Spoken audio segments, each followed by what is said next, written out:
Hello there, welcome back to the channel, or maybe for some of you, welcome to the channel. Today we're talking about history, and we're going quite far back to the middle of the 11th century, precisely to the year 1066, arguably one of the most important years in the history of the British Isles. What happened in 1066? The then king, King Edward the Confessor, died at the very beginning of the year, on the 5th of January. And upon his death, there was a bit of a problem with succession. There was no obvious successor. There were plenty of candidates, plenty of claimants, and I'll tell you something about 4 of those. First of all, there was Harold Godwin. Then you have William of Normandy. There was also Harold Hardrada, and then there was Edgar Eteling. First of all, maybe Harold Godwin. He was an important heir to the Wessex earldom, and he was also physically closest to the throne, so he immediately stepped in, and the day after Edward the Confessor died, on the 6th of January, he already crowned himself King of England. But just putting the crown on his head didn't mean that all the other claimants just gave in. There was this Harold Hardrada. He was the Viking king of Norway, and he was actually related to the previous king, the king before Edward the Confessor, namely Canute. Canute, who also was a Viking king on the throne of England. So this Harold Hardrada had a good claim to the throne. Apart from Harold Hardrada, there was also, I also mentioned, this Edgar Eteling. Edgar Eteling was a Saxon prince, a nephew of Edward the Confessor, hence also his claim, but he was only 14 years old and he was quite sickly. So let's not go into that part of history there. Yeah, he had a good claim, but he was sickly, only 14 years old, so he was quickly ruled out. The 4th one, William, Duke of Normandy, he also had a good claim, also related to the dynasty of Anglo-Saxon kings.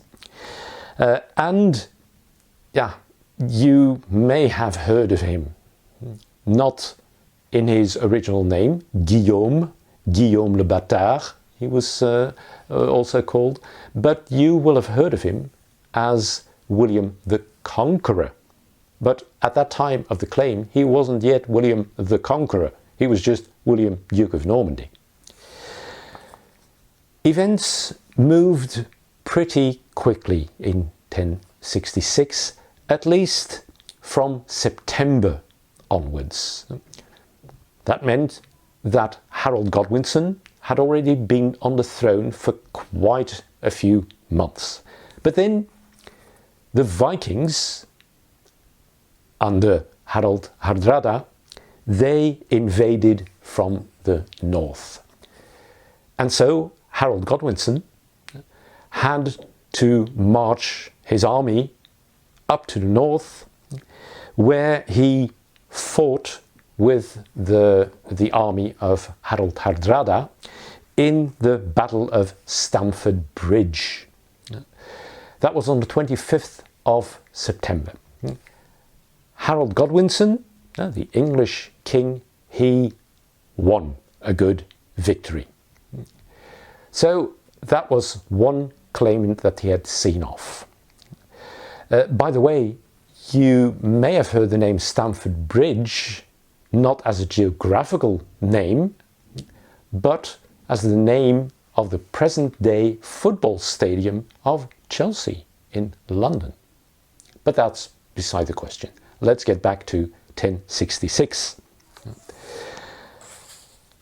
A few days later, after the Battle of Stamford Bridge, William of Normandy lands on the south coast of England and he starts the Norman conquest, meaning that Harold, who had just won this victory at Stamford Bridge and who was letting his army rest, obviously after a battle. There were many wounded, many had died also. So he was resting, but got the message, well, you need to rush back to the south because another one of the claimants, William, Duke of Normandy, has invaded. So Harold rushes back. As far as rushing was something that you could do in the middle of the 11th century. It took him a couple of weeks to get back. And on the 14th of October, the two armies, the English army and the Norman army, clash in the so-called Battle of Hastings, which wasn't really fought at present-day Hastings, but some 7 miles land inwards. Actually in the place that is now called Battle, after the Battle of Hastings. In that battle, you had a fairly fresh Norman army against a very tired English army, so the outcome was not a big surprise. William of Normandy, who then got his nickname William the Conqueror, had a clear victory there. He marched his army on to London, fighting a couple of other minor battles on the way. And in the end, on the 25th of December of 1066 still, William the Conqueror was crowned King of England in Westminster Abbey in London. Very important change that was in the history of the British Isles, the history of England, if you want, for a number of reasons. First of all, this Norman invasion was the last hostile foreign invasion of England. Ever since the middle of the 11th century, nobody has successfully invaded England anymore. Second good reason why it's so important was a big change in the way society was organized. The Normans brought with them the so-called feudal system. Very important change that would determine history for centuries to come. And then a third very important reason why this invasion was so important is that the English that was developing, Old English that was developing at the time, was immediately blown away almost by the French that the Normans brought with them. And for centuries to come, French would be the language of the court, of education, also of courts of law.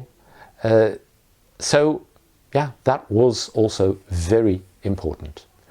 Not that English really died out, obviously, we're speaking it now.